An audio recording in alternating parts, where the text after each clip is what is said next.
All right, today we're going to do some notes on systems of linear equations.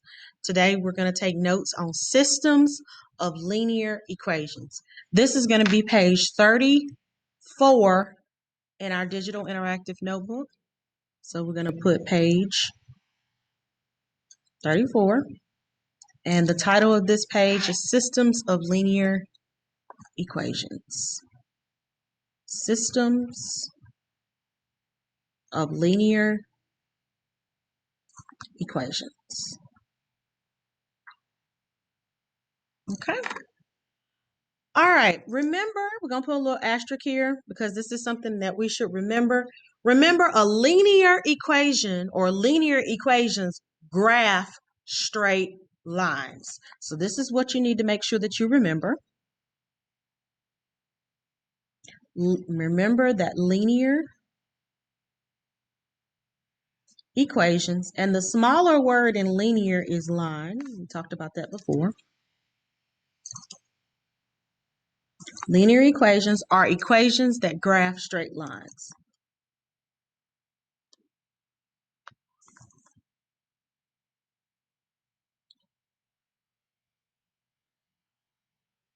Linear equations are equations that graph straight lines.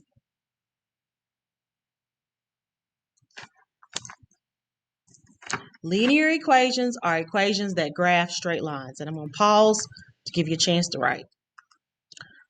A system. Okay. A system is more than one of something.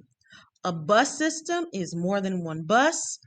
A school system is more than one school. A body system has more than one body part. So system meaning more than one. So a system of linear equations is where you have more than one equation.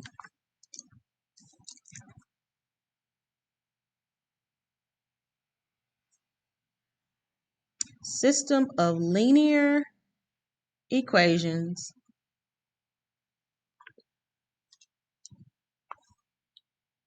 is where you have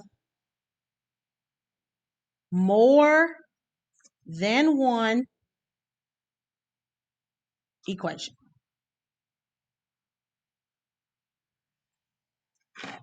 Okay.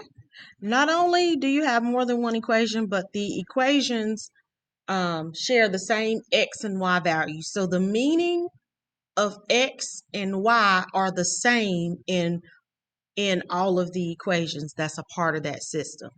Okay? The meaning of x and y are the same in both equations or in all of the equations for a system. Okay? So let me put here, put a little, the meaning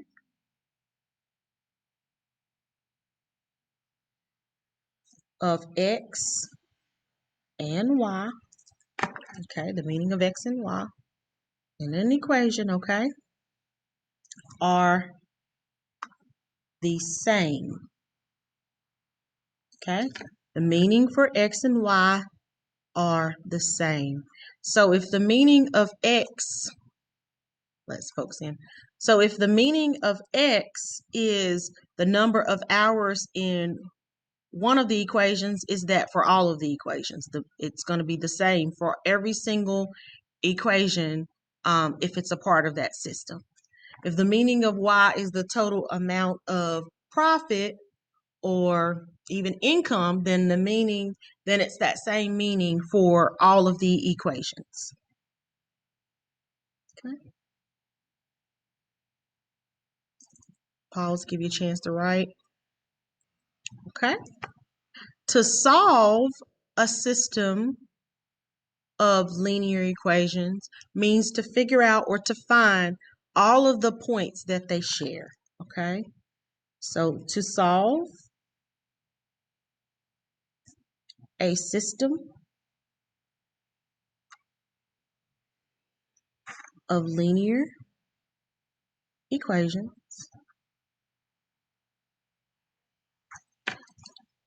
mean to find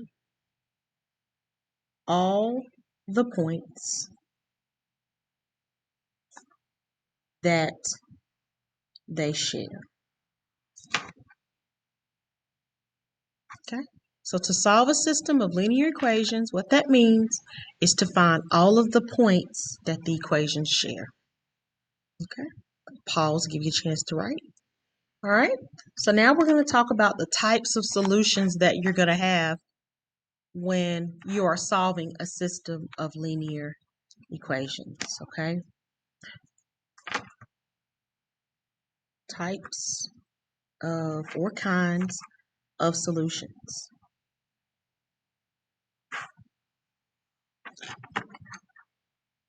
Remembering that equations, linear equations, graph straight lines, you're going to graph two equations because remember a system is more than one.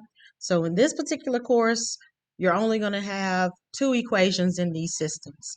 When you get to other courses, you may have 3 and 4 equations that you have to graph as a system. But in this course, at most you're going to have is two equations. So we're only going to talk about two equations, all right? So the first type of solution that we're going to have, draw my little coordinate plane, x and y axis. This is my x-axis, this is my y-axis. And you may have two equations that graph straight lines and they intersect or they cross each other at one point. This one point that they share, that point of intersection, is going to be the solution. So whatever this ordered pair is, this ordered pair is going to be the solution.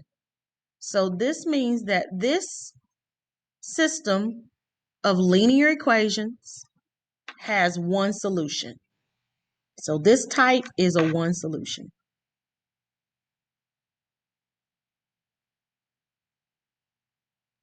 This is a one solution. Now, one ordered pair, that's going to be the solution.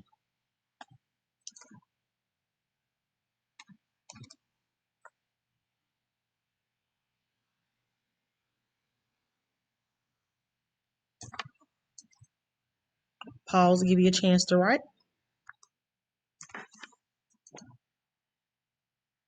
The second kind of solution, you have two equations. So we're going to draw a coordinate plane. Suppose that this coordinate plane graphs lines that never touch each other. That means that the lines are parallel. They never touch each other. That means they're parallel. They have the same slopes. They have the same rise over run, so they're never going to touch each other. They're parallel lines. Suppose you graph two equations that are parallel to each other. Because they do not share any points, they don't have any points in common, this is a no solution. So your answer to equations that never touch each other is a no solution.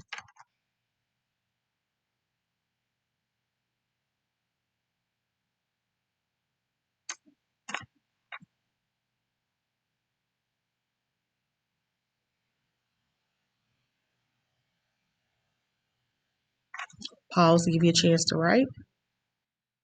The last kind of solution that you're going to have when you're graphing a system of equations or you're solving this system of equations,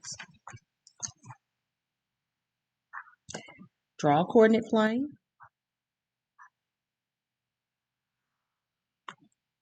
Okay.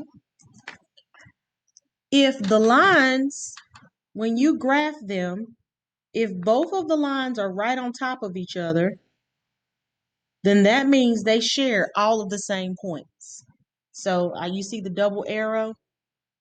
Both of these lines are going to continue without end. But if you know that I have two lines that are right on top of each other because I drew a double arrow. So when you graph the system of equations and you find that they graph the exact same line, then the answer to this system of equations is infinitely many. Because both lines are going to continue without end, they're going to have an infinite number of points because the lines never end. Okay, they share all of the same points because they're right on top of each other. So this is infinitely many solutions.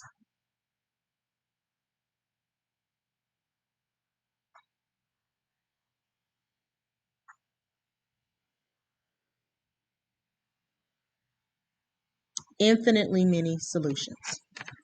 And these are the three possible solutions that you could have because we're only dealing with straight lines. Either the straight lines are going to cross each other. A straight line can't loop back around and cross at another place. A straight line can only intersect one time. So if it crosses when they cross each other, whatever point that is where they cross, that's going to be the solution. Whatever this point is, whatever that x and y value is, that's going to be the actual solution. So you have one answer, which is that ordered pair. If the lines never cross each other, that means they happen to be parallel to each other, then you're going to say that there's no solution because they don't share any points. They don't have any points in common because they don't touch, they don't cross. And the last type of solution that they have, because remember these are straight lines, is that the lines graph right on top of each other. If they are right on top of each other, they share all of the same points. And since by definition, a line continues without end and it never stops, there's an infinite number of points. So this is infinitely many solutions. And I'll pause to give you a chance to write. Okay, so now we're going to do the independent practice problems. These problems here, day 4. I'm going to show you where that is on the Canvas page real quickly. I'm going to pause the video. All right, so here, let's see if I can zoom in just a little bit. Here we have two equations. We have two equations. We're going to use this graph to graph both of these equations. We're going to use this coordinate plane. So let's graph. Remember we went over graphing on Tuesday. So we're going to graph both equations on the same coordinate plane to figure out where they cross or if they cross at all. Okay? So let's do this first equation right here. The first thing you do is you label your M and your B. Remember, the equations are already written in slope-intercept form. Slope-intercept form we talked about, and I'll write this at the top, is the way an equation looks, okay? And if it looks like this, where you have y is equal to a number attached to x, plus or minus a number that has no variable attached to it, this equation is written in slope-intercept form. So my M is the number, or my slope is the number that's attached to x. This is my slope. And my y-intercept, this is the number, this is where the line crosses the y-axis. That's why they call it y-intercept. This is where your line is going to cross the y-axis. So you have to label both of those in each of the equations. We're going to do this first equation here. The number that's attached to the x is negative 5 over 3. So we got negative 5 over 3. I'm going to move this over a little bit because I'm going to label my top number as my rise and my bottom number is my run. And we worked on this yesterday. And the number that has no variable attached to it is my y-intercept, positive 3. Okay. So now, in order to graph this, I'm going to find positive 3 since it's my y-intercept. I'm going to find positive 3 on the y-axis. So I start at the origin and I'm going to go up to 1, 2, 3. This is positive 3 on the y-axis. This is where I start. I'm going to use my slope, which is my rise over my run, to put other points on the line. My rise is a negative 5, so I'm going to go down 5. That's 1, 2, 3, 4, 5. You see how I went down 5? My run is a positive 3, so I'm going to go to the right 3. That's 1, 2, and 3. Okay? I don't have enough space to go down 5 again here. And I don't have enough space to go backwards and go 5 up and 3 to the left. So these are the only 2 points for this line, okay, that I can show. So now I'm going to do the next equation. I'm going to label my M and my B. My M for this equation is a positive 1 over 3. That's the number that's attached to X. I label the top number as my rise and the bottom number as my run. My B is going to be the number that does not have a variable attached to it. So this is minus 3. So my B is going to be a negative or minus 3.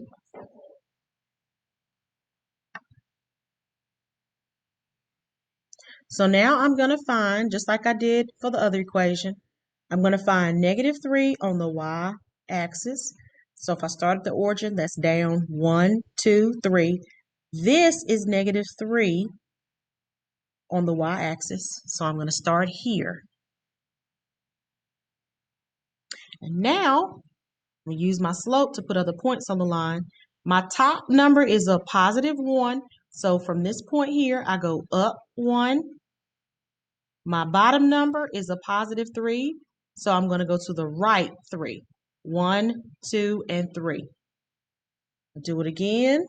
1, and I don't have enough space. I ran out of space here.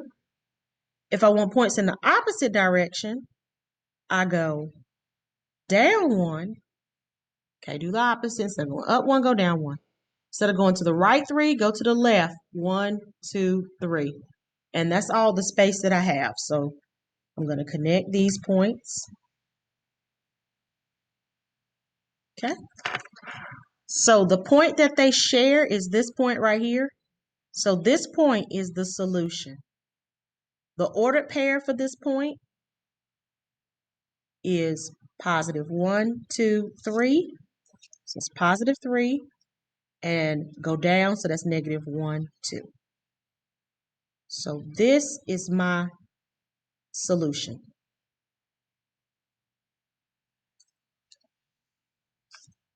I'm going to pause to give you a chance to write. Hey, Miss Moore. All right, guys, let's do the second one, okay? All right, let's do the second one. We're going to do the same thing as we did before. We're going to label our M and our B. Our M here is 4 because that's the number attached to the X. And our B here is 3, okay? Notice how 4 is not a fraction. So to write 4 as a fraction, you just put a 1 under it, okay? So now you can continue to label your rise over your run.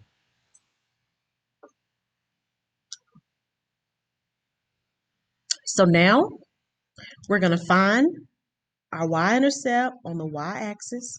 Positive 3 on the y-axis is up 3 times from the origin. That's 1, 2, 3. This is where positive 3 is on the y-axis. That's our y-intercept. Now you're going to use the slope to put points on the line.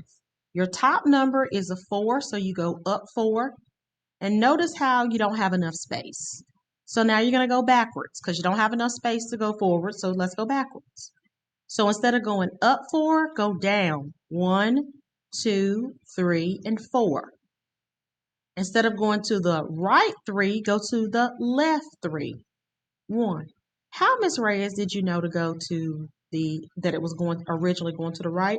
Because this bottom number was a positive. So to do the opposite of that, go to the left. So it's down 1, 2, 3, 4, and to the left 1.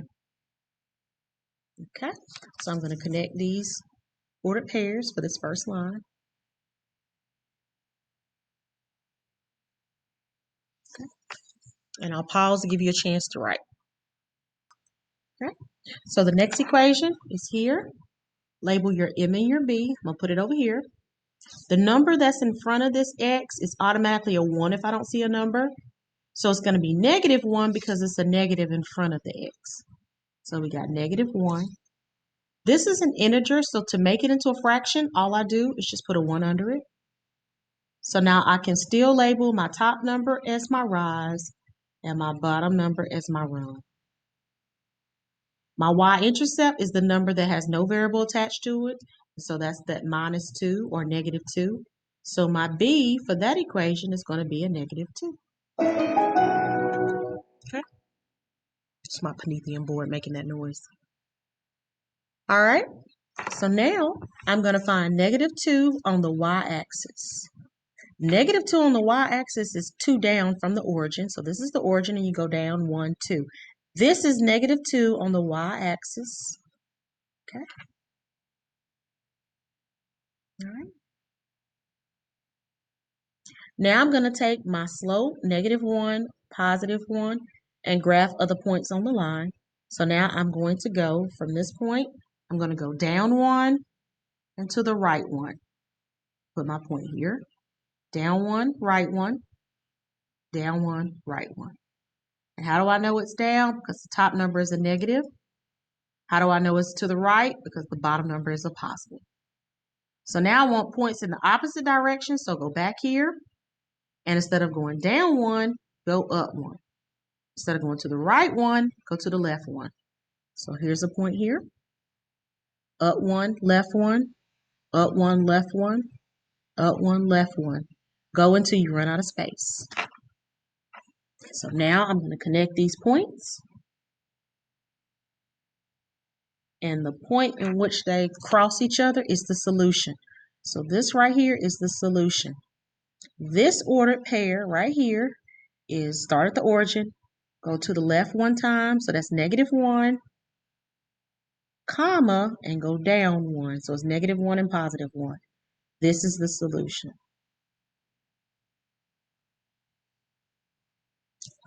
Okay. And I'm going to pause for the calls, okay? All right, so let's do number 3. We're going to label our M and our B. Our M for this first one is the number that's attached to the X. This is a -1/2. So we got -1 on the top and +2 on the bottom.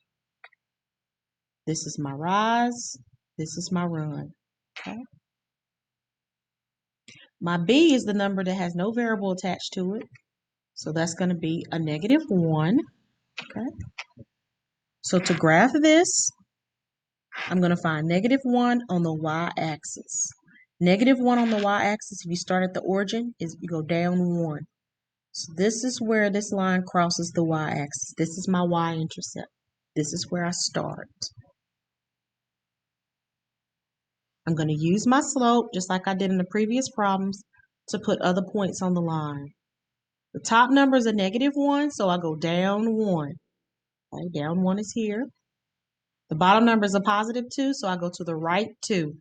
1, 2. So I repeat those steps. Down 1, to the right 1, 2. Down 1, to the right 1, and it's not enough space. That's okay. You want points in the opposite direction, go back right here to the y-intercept. And instead of going down 1, go up 1. Instead of going to the right 2, go to the left 1, 2. And repeat those steps until you run out of space. Up 1, to the left 1, 2. Up 1, and it's not enough space, so this is all the points you can get on this graph. Make sure you connect your points with the line and draw arrows at the end of the line. The arrows indicate that the line is going to go on forever. Okay. Now we're going to do the second one. Our M is going to be the number that's attached to X. That's 1/4. The top number is our rise. The bottom number is our run. Our y-intercept is going to be the number that has no variable attached to it. So it's a minus 4. So my y-intercept is -4. -4, okay? You're going to find -4 on the y-axis. -4 on the y-axis is here. This is -4. This is where I'm going to start. I'm going to use my slope to put other points on the line. The top number is a +1, so go up 1. My bottom number is a +4, so go to the right 1, 2, 3, 4 times. So that's right here, okay? I don't have enough space to do it again, so I'll go back to where I started and put points in the opposite direction.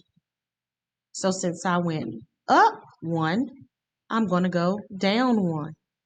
And since I went to the right 4, now I go to the left 1, 2, 3, 4 to put points in the opposite direction. So now I'm going to draw my line. Remember, the points that they share, or this point where they cross, is going to be the solution. This ordered pair right here is 1, 2, 3, 4. So it's +4, comma, 1, 2, 3. And it's going down 3. So it's 4 and -3. This is going to be the solution. Okay. And the other one I want you to do on your own. You have one to do on your own. Make sure that you copy this down. This is where I'm going to stop the video. If you need to watch the video again, please go back and watch this video.